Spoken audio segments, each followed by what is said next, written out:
So let's see today's lovely black chana and tendli Melgor. Now what I've done is first I've taken about a cup of black chana, washed it well under water thrice, and I'm going to soak it in 3 cups of water for about 4 to 5 hours. Now after 4 to 5 hours, you'll see that it has swollen up a bit or swelled up a bit. Now I'm just going to put it in my pressure pan, and I'm going to cook it in 2 cups of water for 1 whistle on high, and then I'm going to keep it on a simmer for 10 minutes.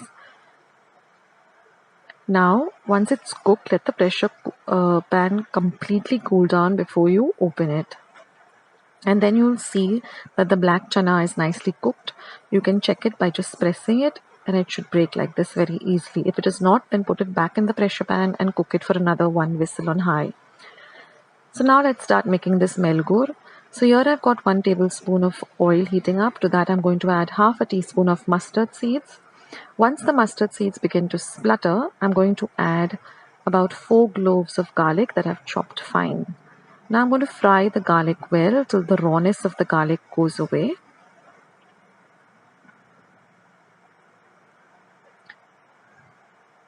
Next, I'm going to add 1 medium onion that I've chopped fine. Now fry the onion also well till it's nice and translucent.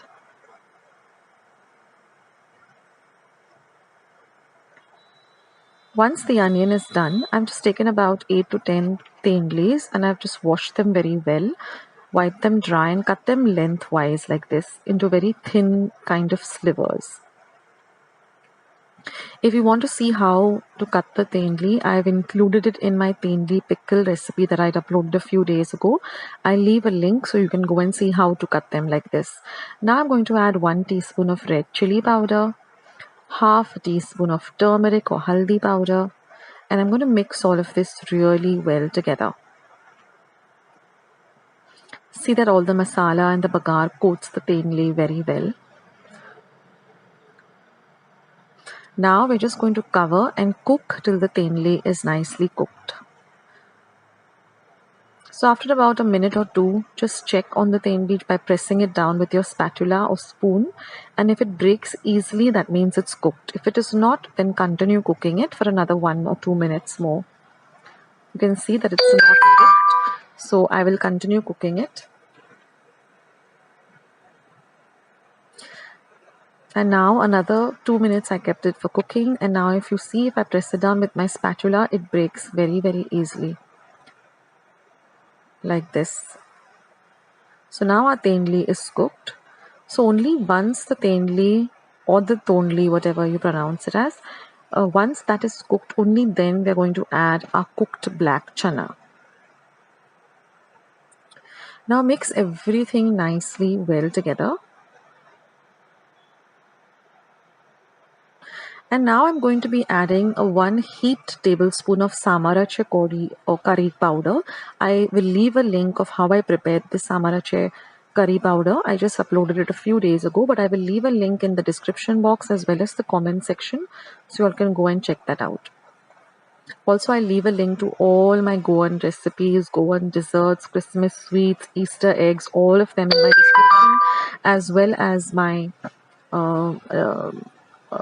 comments section down. You can go and check it out. Now I'm just going to add some salt, and I'm going to add about 1 tablespoon of jaggery too. So mix everything really nicely together. Now you can see that there is some water which came along with the chana when we boiled it. Now we want that water to dry up because this is a very dry kind of dish. So what I'm going to do is I'm going to cover it and cook it for about a minute or 3 minutes till all the water dries up. That's very important. It should be dry like this. And now we just have to add 2 more ingredients. One is just about 1 tablespoon of tamarind pulp, that is tamarind soaked in water and the pulp just squeezed out. And I'm going to mix all of this well, and then I'm going to add about 2 tablespoons of grated fresh coconut. Mix all of this really well together. And now just turn off the heat and your melgor is all ready. I hope you like this recipe, and do give it a try, and if you like it, then don't forget to give it a thumbs up and don't forget to subscribe. I'll catch you in my next video. Bye guys.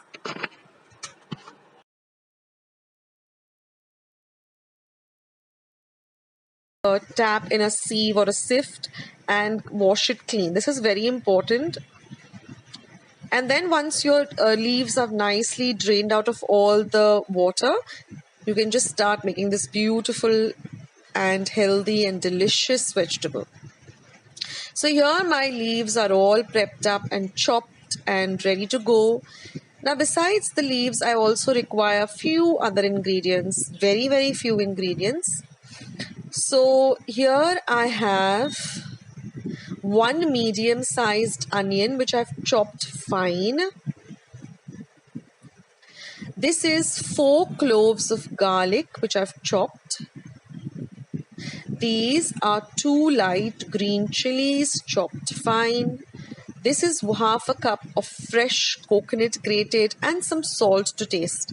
So that's all we require for our recipe today. So let's begin. So here I've heated about 1.5 tablespoons of oil in my pan. Use a nice broad pan. Now once my oil is nice and hot on a low to medium flame, I'm going to first add my garlic or lasun. Give it a small fry till it turns a little bit brown. It shouldn't get burnt, just a little light brown. Then we're going to add the chilies and let the chilies fry too. So the oil gets nice and flavored with this green chilies and garlic. Now I'm going to add my onions and we're going to fry the onion till it becomes nice and translucent.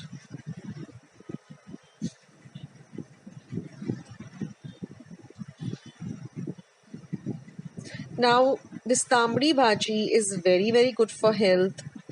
It has a lot of good nutritional value. I will leave the benefits of eating this Chana Bhaji or amaranth leaves at the end of the video, so just watch it till then. And now we're going to add our chopped up leaves. So chop them up nice and fine so it's easier to cook as well as eat. Now we're going to give this a good mix so that it gets mixed in well with our bagar of onion, garlic and green chilies.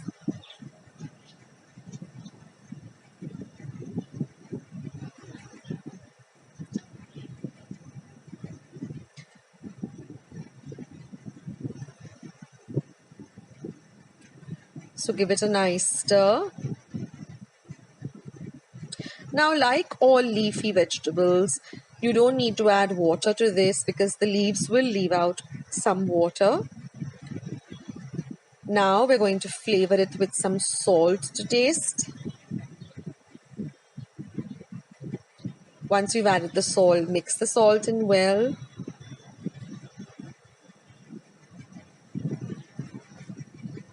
And then we're going to add our freshly grated coconut.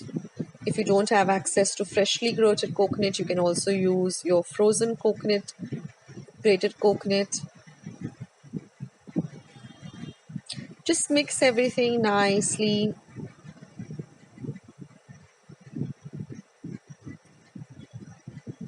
And you'll get this beautiful aroma of this fresh vegetable being cooked.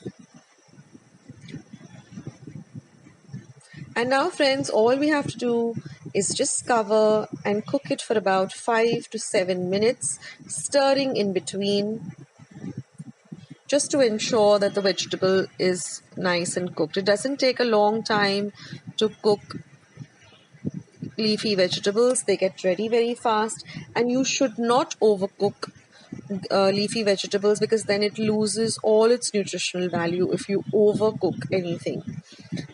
So just for 5 to 7 minutes, and then keep it covered and cooked. So it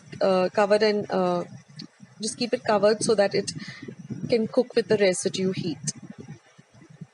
Now this goes very well as a side dish with any meal, or it's a meal in itself if you have it with some fresh chapatis or puris.